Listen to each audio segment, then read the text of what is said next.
मेरे एक साथी हमसे बिछड़े, बाद में उनकी लाश भी हमें नसीब नहीं, एक साथी घायल हुए। बताया जाता है कि उस समय इतनी सारी लाशें थी कि मिट्टी के कट्टों से बांध के सरियों में बहा दी गई या पत्थरों से बांध के सरियों में बहा दी गई। तो मुझे याद आता है कि किसी कॉन्स्टिट्यूंसी में जब भोजन के लिए गए तो पता लगा कि यहाँ के कांग्रेस के विधायक ने यहाँ शरण की और भोजन की व्यवस्था की। हम जब स्टूडेंट एक्टिविस्ट थे तो एबीवीपी के अधिवेशन में हम लोगों ने एक नारा ईजाद किया, कल्याण सिंह कल्याण करो, मंदिर का निर्माण करो। बड़ा रोचक वाकया हुआ कि वहाँ से जो आए बाकी उन्होंने कहा कि रवि क्या कर रहे हो, राजस्थान के लोगों कुछ देखते तो सही। क्या देखेंगे, ये सीमेंट के नहीं नमक के कट्टे जो खाने के लिए रखे हुए थे। कोई मस्जिद बननी है तो मंदिर के बगल में बन सकती थी, मंदिर को तोड़ के मस्जिद बने। ऐतराज इसी बात पे। अस्पताल बनाना, कॉलेज बनाना, ये एक एजेंडे में शामिल होना सामान्य बात है, लेकिन पहले ही से मंदिर बनाने को भी एक अपने एजेंडे में शामिल करना, तो क्या आपको नहीं लगता कि जो कांग्रेस की तरफ से आरोप है कि इसका पूरा राजनीतिक फायदा उठाने की तैयारी है, तो ऐसा किया जा रहा है बीजेपी की तरफ से? पूर्व प्रदेश अध्यक्ष सतीश पूनिया का क्या रोल रहने वाला है? बतौर प्रत्याशी वो रहेंगे मैदान में या फिर जो पार्टी का निर्देश? रामलला हम आएंगे, मंदिर वहीं बनाएंगे, मंदिर वहीं बन रहा है और तारीख है 22 जनवरी 2024। लेकिन रामलला के वहाँ पहुँचने की क्या कहानी है? कई लोगों का उसमें योगदान है, कई लोगों की बलिदान भी है, और कोर्ट के आदेश से बनने के इतर उन लोगों का भी काफ़ी बड़ा योगदान है। और इसी योगदान को लेकर बातचीत करने को लेकर, क्योंकि एक लंबा संघर्ष रहा है, उस पर बातचीत करने के लिए हमारे साथ मौजूद हैं डॉक्टर सतीश पूनिया जी, बीजेपी के पूर्व प्रदेश अध्यक्ष। सर बहुत बहुत स्वागत है रिपोर्टर साहब पर। जानकारी में ये आता है कि उन पूरे संघर्ष के दौरान आप भी उसमें शामिल थे। क्या कुछ वो यादें थी जिन्हें हम पन्ने के रूप में उलटना चाहें? किस तरीके से आप उस कार सेवा में शामिल हुए थे? मैं जब अपनी स्मृतियों को देखता हूँ तो बचपन में हमारे यहाँ बालाजी की, हनुमान जी की पूजा प्राथमिकता से होती है। मंगलवार या शनिवार का व्रत, सवामणि भी बालाजी के नाम से, और ज़्यादा से ज़्यादा सालासर में धोख लगाना। राम जी के व्यक्तित्व साक्षात्कार तब होता है जब मैं कस्बे में आता हूँ, कभी राम कथाएं देखता हूँ या कहीं ना कहीं रामलीला के पात्रों के जरिए, और पता लगता है कि हनुमान जी तो राम जी के भक्त थे, तो ये राम जी थे। पर जिन राम जी को बहुत बाद में बचपन में समझा, उनकी कार सेवा में जाने का अवसर मिलेगा, ये इल्म तब भी नहीं था। विद्यार्थी परिषद से जुड़ा, शहर में आया, और उसके जरिए जब यहाँ जिम्मेवारी मिली तो अनायास एक दिन आदेश आता है कि आपको कार सेवा में जाने के लिए अधिकृत किया गया है। और उस सूची में जब मुझे शामिल किया गया तो एक भय भी था, रोमांच भी था और एक उत्साह भी था। पर वो किस रूप में होगा इसकी भी कल्पना नहीं थी, क्योंकि उस समय जब 90 में मुझे कार सेवा में जाने का सौभाग्य मिला कुछ साथियों के साथ में, विश्व हिंदू परिषद की योजना से, उस समय मुलायम सिंह की सरकार थी और तब आप एबीवीपी में थे? तब मैं एबीवीपी में काम करता था और स्टूडेंट पॉलिटिक्स में एक्टिव था। इस लिहाज से जुनून भी था, जोश भी था। गए वहाँ, टेंटों में रहना, सरयू में स्नान करना, भंडारों में भोजन करना, ये नियति थी हमारी उन दिनों की। और फिर अनायास, क्योंकि साधु संतों के भाषण प्रवचन सुनते पूरे देश भर के लोग आते, तो एक लघु भारत वहाँ दिखता था। उत्साह, जोश, जुनून परम उस पर चरमोत्कर्ष पर था। एक दिन एक आह्वान होता है कि वापस हमें कूच करना है, और हम लोग सब जब जाते हैं तो पहली बार मैंने गोली चलने की आवाज़ और गोलियां चलते हुए देखी और सुनी। और ये कल्पना से बाहर था कि इस तरीके से, कभी जलियांवाला बाग के बारे में सुनते थे कि इस तरीके से नरसंहार हुआ, लेकिन मुलायम सिंह के राज में जो दमन चक्र चला था कार सेवकों पर, वो कभी कल्पना नहीं की जा सकती थी। मेरे एक साथी हमसे बिछड़े, बाद में उनकी लाश भी हमें नसीब नहीं, एक साथी घायल हुए। वो जो दृश्य था उस दिन, कभी कल्पना नहीं कर सकते थे कि अब तो राम मंदिर सपना रहेगा।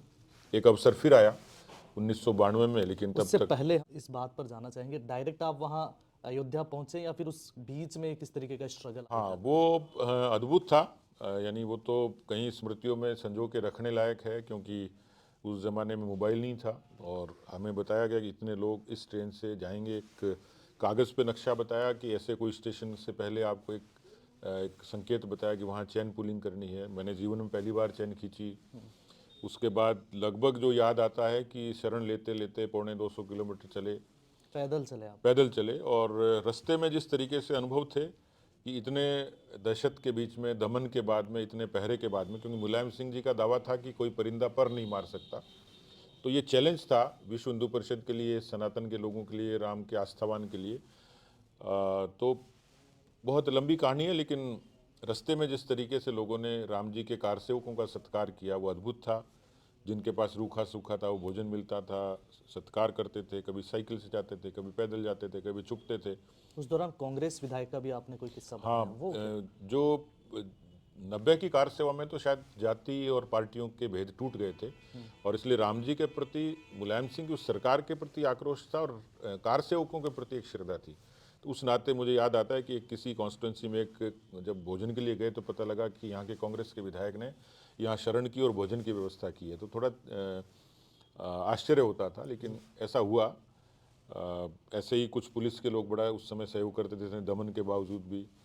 साइकिलों से लगभग कई किलोमीटर तक लोग, केवल हम पकड़े नहीं जाएं इस बचाने के लिए, स्थानीय लोग हमें लेके अगली जगह छोड़ के आए।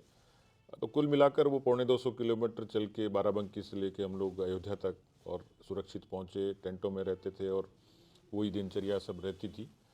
दूसरे बाद में जब कुछ दिन बाद ऐलान हुआ तो कार सेवा के लिए उस समय ये दमन चक्र हुआ।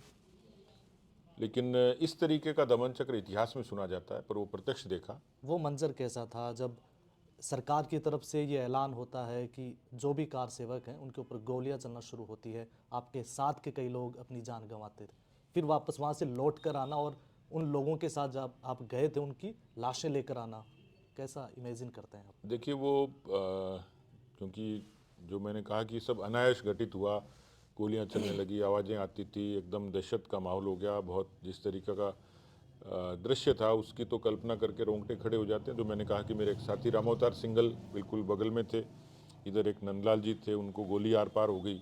नंदलाल जी को हॉस्पिटल लेके गया, उस भीड़ में रामोवतार जी बिछड़े जो आज तक नहीं मिले। बताया जाता है कि उस समय इतनी सारी लाशें थी कि मिट्टी के कट्टों से बांध के सरियों में बहा दी गई, या पत्थरों से बांध के सरियों में बहा दी गई। लेकिन बड़ा विभत्स दृश्य था, और आज स्मरण करके एक भयसा मन में होता है। उसके बाद दोबारा कार सेवकों की दोबारा से वो जत्था जाता है, वहाँ पर भाषण होते हैं कई धार्मिक और राजनीतिक से जुड़े हुए नेताओं का, फिर उसके बाद उस ढांचे को गिरा दिया जाता है। हम उस मंजर को, उस घटना को समझना चाहेंगे जब समतलीकरण करने की वाजपेयी की जी की द्वारा बात होती है और फिर एक हुजूम होता है, उस पूरे ढांचे को गिरा देता है। देखिए मुझे लगता है कि ऐसी कोई योजना तो नहीं रही, लेकिन जैसे पानी का तेज बहाव, उसी तरीके से लोगों का जो भावनाएं होती हैं उसको, उस वेग को रोकना बड़ा मुश्किल होता है। 92 का मंजर लगभग वैसा ही था। हम लोग भी उसी तर्ज पे गए, लेकिन इस बार क्योंकि कल्याण सिंह जी की सरकार थी, पृष्ठभूमि में हम जब स्टूडेंट एक्टिविस्ट थे तो एबीवीपी के अधिवेशन में हम लोगों ने एक नारा ईजाद किया, कल्याण सिंह कल्याण करो, मंदिर का निर्माण करो। अच्छा। यानी वो युवाओं का, पूरे देश भर के युवाओं के जोश की अभिव्यक्ति थी, और वो कार सेवा के लिए प्रतिबद्ध थे। और ऐसा लगता था कि इस बार कोई दुनिया की ताकत और इस गुलामी के प्रतीक को हटाने से रोक नहीं पाएगी। लेकिन तब तक ये खुलासा नहीं था, ऐसा कोई दृश्य कल्पना नहीं की जा सकती थी। तो 92 में सहूलियत ये थी कि मुलायम सिंह जी की कल्याण सिंह जी की सरकार थी, और कल्याण सिंह जी ने ऐलान किया था कि कार सेवकों पर गोलियां नहीं चलाऊंगा। तो इससे कार सेवकों के मन में एक मनोबल तो था कि हमारे विचार की सरकार और हमारा कोई प्रतिनिधि है।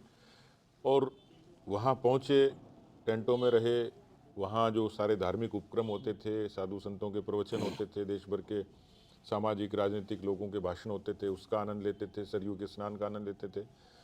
पूरे देश भर के लोगों से मेल जोल होता था, पूरा दिन गुजरता था, पता नहीं लगता था। और एक दिन ऐसे ही सरयू से जब स्नान करके लौट रहे थे तो पता लगा कि कोई घटना हुई है, चारों तरफ शोर शराबा है, धूल का गुब्बार दिखता है।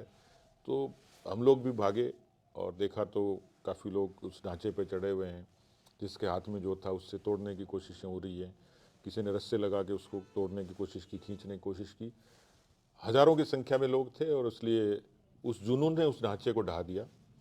वो मैं उसका प्रत्यक्षदर्शी हूँ, क्योंकि बिल्कुल नज़दीक थे, और उस मलबे तक में पैर हमारे फंस गए थे पूरे तरीके से। हमारे बहुत साथी जुनूनी आपने भी थे, डहाया? स्वाभाविक तौर पर जो हो सकता था वो किया। और एक ये ज़रूर था कि एकदम से ढहाने के बाद में थोड़ी सी दुविधा की स्थिति उत्पन्न हुई कि ये कोई किस तरीके का एकदम से अनायास किस रूप में हुआ। लेकिन जो मैंने कहा कि देश भर के उन लोगों में इतना जुनून था, इसलिए उसके आगे कुछ कंप्रोमाइज़ करने के लिए तैयार थे ही नहीं। खैर उसके बाद कुछ हमें रुकने के निर्देश हुए, शाम तक इंतज़ार करने के लिए कहा। रात को मैसेज आया कि उस जगह स्ट्रक्चर खड़ा करने के लिए और हम लोगों को सीमेंट की सप्लाई करनी राजस्थान के लोगों को। अच्छा।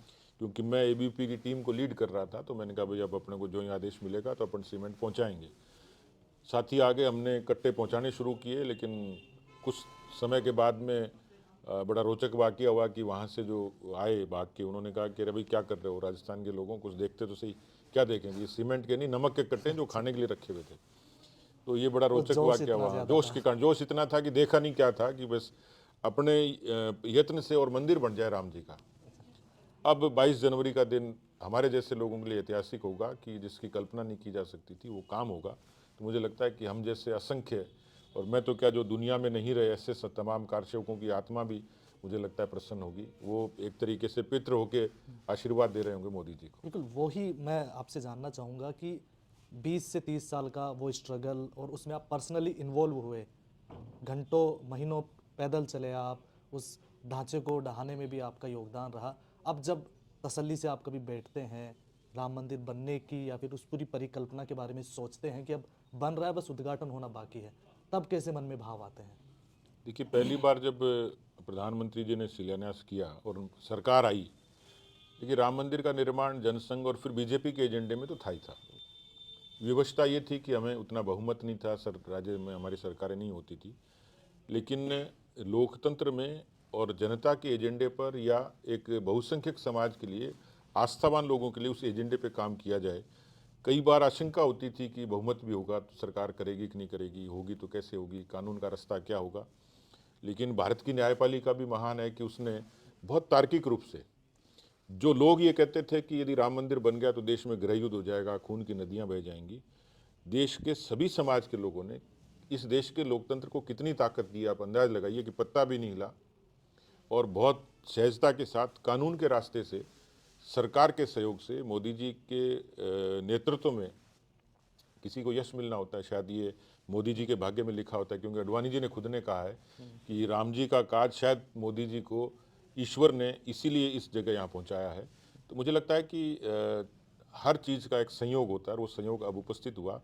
तो मैंने जैसे कहा कि मेरे जैसे कारसेवक, मेरे जैसे कार्यकर्ता, मेरे जैसे राष्ट्रवादी संगठनों के कार्यकर्ता, उनके लिए जिन्होंने प्रत्यक्ष दोनों बार की कार सेवा देखी, जिनकी कल्पना में भी नहीं था, यानी 90 का दृश्य तो कल्पना कर ही नहीं सकते थे, 92 में भी ढांचा ढह गया, लेकिन रामजी त्रिपाल में, और रामजी त्रिपाल से कब मुक्ति पाएंगे ये पता नहीं था। ये ज़रूर था कि राम जी का काज है, खुद का काज है, किसी को प्रेरणा देंगे।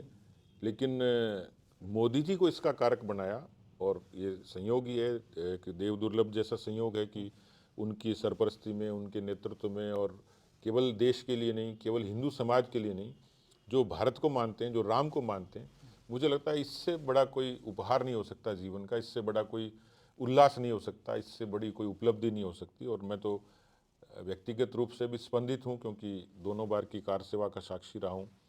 राम जी के काज में किंचित रूप से उस गिलहरी के प्रसंग की तरह है कि राम जी को लंका जीतनी है, और उसके लिए पुल के निर्माण में गिलहरी के शरीर पर लगे हुए किंचित कुछ धूली, जो शायद पुल को बनाने में काम करे। तो मुझे लगता है कि ऐसे लोगों के बीच में हम जैसों का इतना ही योगदान भी यदि राम जी के काज में है, तो इससे बड़ी संतुष्टि नहीं हो सकती। इस पूरे मंदिर निर्माण को लेकर एक बात हमेशा से उठती है, इसका राजनीतिक फायदा लेने की, चूंकि बीजेपी ने बहुत पहले इसे अपने एजेंडे में भी शामिल कर लिया। तो ये बात, चूंकि अस्पताल बनाना, कॉलेज बनाना, ये एक एजेंडे में शामिल होना सामान्य बात है, लेकिन पहले ही से मंदिर बनाने को भी एक अपने एजेंडे में शामिल करना, तो क्या आपको नहीं लगता कि जो कांग्रेस की तरफ से आरोप है कि इसका पूरा राजनीतिक फायदा उठाने की तैयारी है, तो ऐसा किया जा रहा है बीजेपी की तरफ से? देखिए, भारत लोकतांत्रिक देश है, दुनिया में सबसे बड़ा लोकतांत्रिक देश है, और यहाँ जिस तरीके की लिबर्टी किसी भी को है, इबादत की भी है, पूजा पद्धति है, खान पान है, वेशभूषा है, रहन सहन है,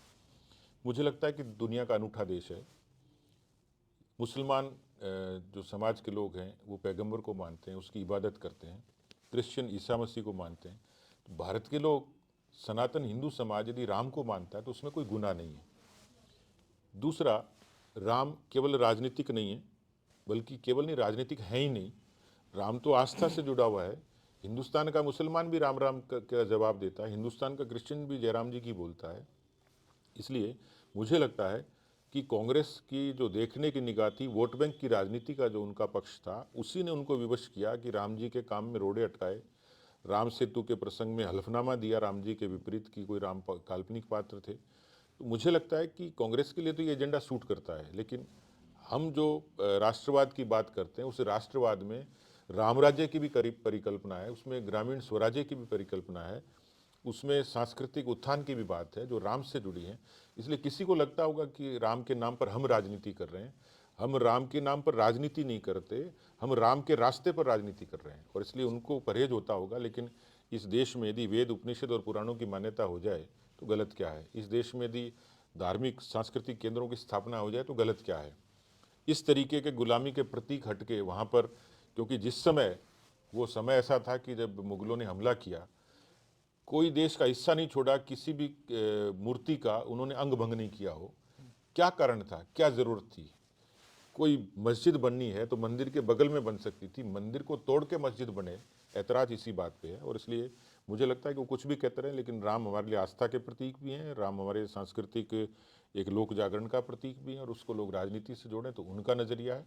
लेकिन जो मैंने कहा कि राम हमारे लिए राम राज का रास्ता है। राजनीतिक फायदों की बातों के बीच अब आम चुनाव भी आने वाले हैं। राजस्थान के लिहाज से बात की जाए तो पूर्व प्रदेश अध्यक्ष सतीश पूनिया का क्या रोल रहने वाला है? बतौर प्रत्याशी वो रहेंगे मैदान में, या फिर जो पार्टी का निर्देश होगा? देखिए, पहली उत्कंठा तो यही है कि फिर एक बार मोदी सरकार, मोदी जी फिर से आए, क्योंकि 14 से 19, 19 से लेके और 24, ये 10 साल के कालखंड में सांस्कृतिक जो राष्ट्रीय मुद्दे हैं, वैचारिक मुद्दे, उनका समाधान मोदी जी ने किया। ज़मीनी तौर पर जो रिफॉर्म है, वो चाहे उज्ज्वला के जरिए, जनधन के, आवास के, आयुष्मान के जरिए बदलते हुए देश को देखा है, और दुनिया में भारत की साख बढ़ी है। 3 मुद्दों पर भारत की सेना मजबूत हुई, लोकतंत्र मजबूत हुआ, और एक पीढ़ीगत हस्तांतरण हुआ, नई पीढ़ी, नौजवान पीढ़ी आई, तो देश में एक बदलाव साफ तौर पर दिखता है। लेकिन भारत के लिए ठहराव नहीं है।